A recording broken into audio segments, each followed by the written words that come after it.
Okay, already on our last sample problem for this module. So we have a block here. So this is the block. So if you notice no natin mga pulleys, we have pulley here, and then this problem looks familiar. So if you remember, di ba natin katong problem nga to ang isolve ang length, total length, we have the SA plus SB plus SB plus SB plus SB is equal to the total length, and then we get the derivative, we get the velocity and the acceleration. So kani ato gyud po na siyang ma-apply dire nga situation. So let's try to read the problem. Blocks A and B, so natin duha ka blocks have a mass of 10 kilograms and 100 kilograms respectively. So this is 10 kilograms, this is 100 kilograms. Determine the distance B travels. So yung distance when it is released from rest to the point where its speed becomes 2 meters per second. So say bato na to ani, this is 100 kilograms. As motion na to ni B, B moves downwards, and then A moves upward. And then they start from rest. So initial velocity ni B is 0, and then final velocity nga itong gipangita is 2 meters per second as given here. And we have also the mass. So say may buhato na to ani. So what will happen if we have these two particles or two objects of the body here? So atong weight diri no, this is 100 kilograms, then is 9.81. This becomes 981 Newton, and then weight na to ni B, this is 10 kilograms, this becomes 98.1 Newton. So ato na lang na diretso para di na ta madugay. So what do we have here? What should we do? Okay, so in this sample problem number 6, we have the mass here. Our mass at A is 10 kilograms. Weight at A is equal to 98.1 newtons. Mass of block B is equal to 100 kilograms. Weight of B is equal to 981 newtons. Initial velocity of A is equal to 0 because they start from rest. Initial velocity of B is equal to 0, and then its final velocity we should get is the 2 meters per second. And then we were asked the displacement of B when it is released from rest to the point where its speed becomes 2 meters per second. Okay, so ato nang if we write the work energy principle, so man ba na to? Actually here we can write an FBD, but ang work that is applied here, this is a frictionless pulley. So this is just work due to the weight. Work due to the weight of B, work due to the weight of A. So naman tayo reaction here, we have a tension here. We also have a reaction here. We have a reaction here. So kani siyang ma-reaction since they are just they do not move this point here, they are fixed, so they are not included in our calculation. So kanila gyud si block B ug si block A. So if you write against the work energy principle, the initial kinetic energy plus the total work done, and then the is equal to the final kinetic energy. So ibuhato na to ani. So initial kinetic energy na to naatay duha ka block. So natin kinetic energy ni A o kinetic energy ni B. So atong summation din ni siya, summation sa kinetic energy. So ito ang summation sa kinetic energy 1. So we have a kinetic energy due to A. Ato lang na isulat nga 1/2 MA VA squared plus at B sad 1/2 MB VB squared. Since they start from rest, this is 0, this is 0. Sa to pa, ang atong initial kinetic energy is equal to 0. So what else do we have here? Let's write or solve for the work. So we have, ang ato lang yun is work done due to the weight. So work done due to the weight at A. So that is just equal to the work times the weight of A times the displacement of A. Or let's say our displacement at A we have here. And then, so this is, sa may, ang weight ni A is 98.1. So 98.1 times displacement at A. So displacement wag nagpangita. Work at B then is just equal to, due to the weight is the weight of B times displacement of B. That is just equal to 981 newtons displacement times the displacement at B. So ay magkabala kang anong displacement at B because ang work is always force and the displacement, diba? If you remember.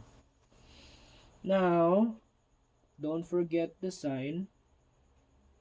So since since A is moving upwards and weight is moving downwards, and then we can safely assume that this is a negative work.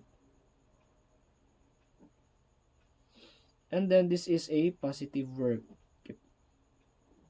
Okay, panaog si weight, then ang motion is downward. Here, panaog si weight and motion is upward. Next, so may sunod na ito buhaton, and then our final velocity. So ato ang final kinetic energy, summation of final kinetic energy, one half mass of A times V A squared plus 1/2 mass of B VB squared. This is equal to 1/2 mass of A is 10 kilograms VA squared is equal plus 1/2 mass of B is 100 times VB squared. We have here 5 VA squared plus 1/2 this is 50 VB squared. So kung ato na substitute ang tanang values in this form, then we can write T1 is 0, that is a 0 plus work due to ato na nato ni si A, so plus negative 98.1 times the displacement at A plus 981 here times displacement at B is equal to 5V A squared plus 50 VB squared. Let's say this is our equation 1.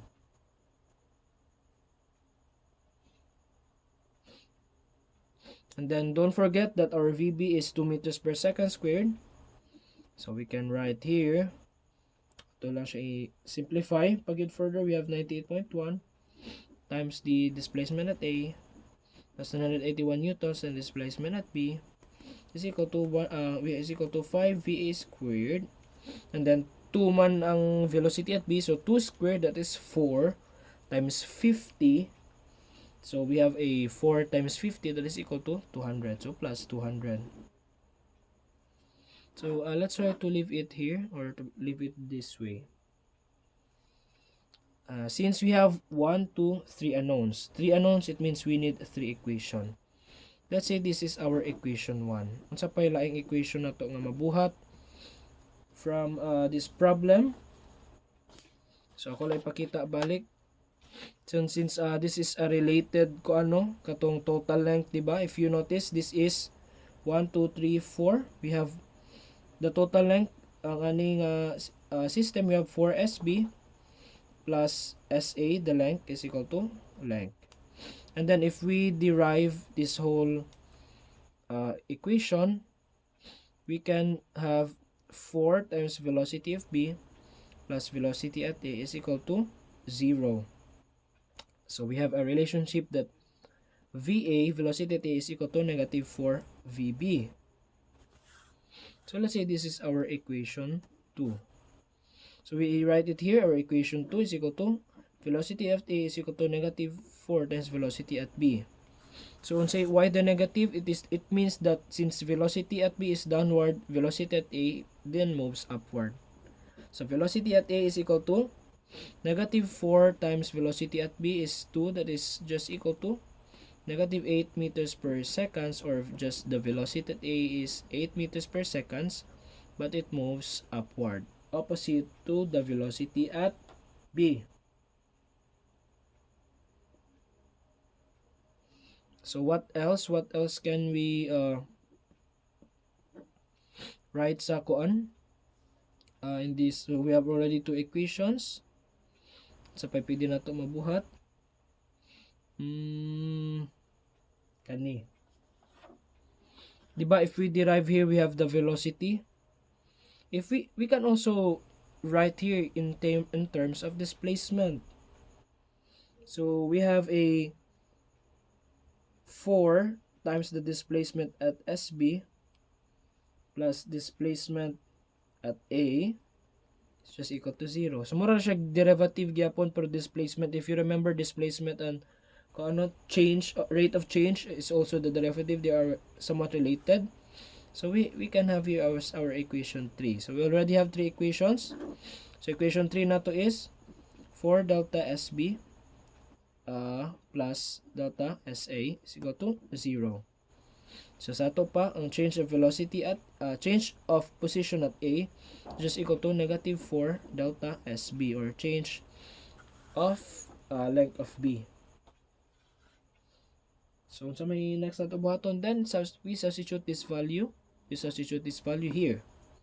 So we have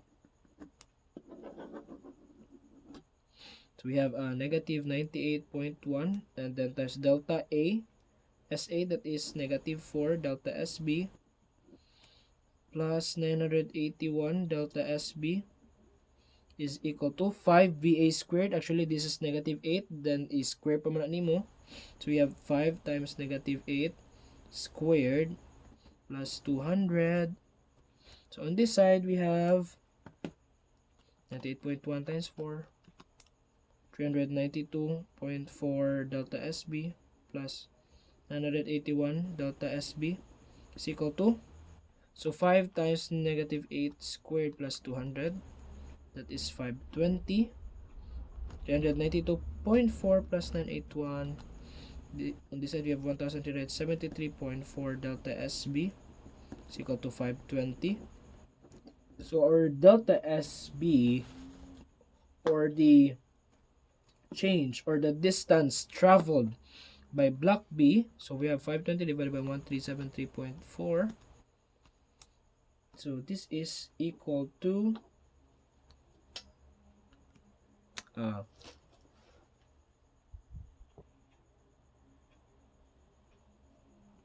divided by 1370.4, it is equal to 0.3786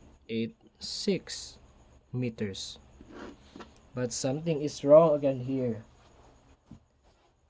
So last time akong gipakita sa inyo, diba, is na forget ninyo if we do not take the sign of the work. So mahitabo is na I change. Here we also did not we took the sign of the work. I-apply na to negative and the positive. But then we applied the negative here. Actually, if you remember, diba, same sa velocity. If this is negative 8 meters per second sa velocity at 8, means that it is opposite in direction with with B. So here, diba, ang displacement ni B is negative 4 sa displacement ni B. So this is just like mura ra ni siya og displacement at B is equal to kaupat siya sa displacement at B. Pero since si B is downward, si A is just upward. So ganito na niyang pasabot.